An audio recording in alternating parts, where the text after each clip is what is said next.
This is kind of a continuation of the studies also I do with transforming the video into sound. And actually it's meant for real time, but it's very easy to press record when you're doing stuff like this. So basically I make a train of horizontal lines that moves up or down. And then I sample the line of pixels in the middle from top to bottom. And then whenever you get a new set of lines, I add a new audio sample line of the pixels. So that's why you have these, which end up being a bit like pulse trains in audio.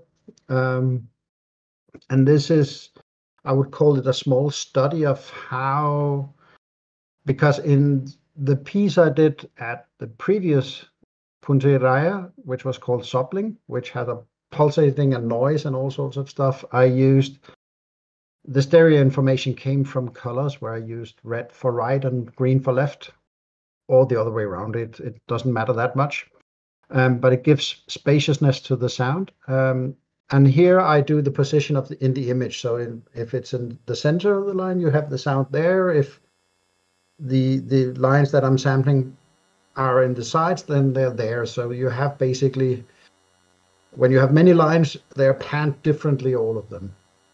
So this was an experiment to see how that worked, and I already have some ideas for Dissonance 4 series.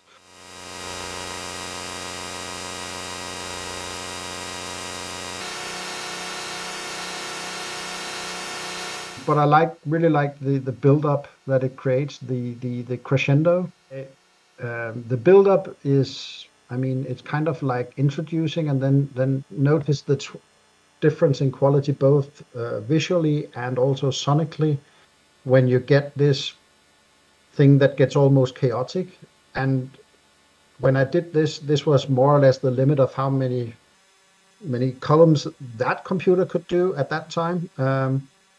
But when you get to that level, it doesn't really matter if you add more. It doesn't really change the expression. So once you reach a certain level of these, then it becomes one thing, and it always ends up in this kind of quite massive drone sound, and yeah, I kind of like that.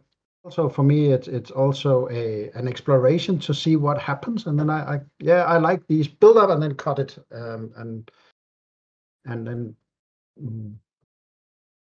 I'm quite simple. Well, I actually had planned to go to Punta Raya last time, but then I got sick. And I don't know. Yeah, I got sick and had got leukemia and had a ton of blood samples taken. I'm fine and well. I had the last chemo in February. So I have this whole 2.5 years process with treatment, and that has been registered. So what I'm going to do, and as time permits, I will tackle and begin working with that set of data, which is basically my blood, and it tells the story of the whole process of getting leukemia and then getting well again. So you have this, you have time, and then you have a value for each blood sample that you've taken. And if you plot that with time, then you get a curve that can use. And just like I'm translating the video data to sound, then I could do that with these samples, and I actually tried it this week, and that can be interesting. But what I really find more interesting is to use that to drive the narrative, because that's one of my weak sides. As you see, I make this build up thing, but here I actually have where there's ups and downs, and when this value goes down, that's where I was anemic, and this, when it dipped down the other time, that's where I almost died, and things like that. So it kind of gives a very direct link to the story, and then it's my job to kind of find an expression that expresses what that means, and then I can do the timing from the actual timing. It will probably turn into a film, but so maybe next Punto Iraya, I don't know.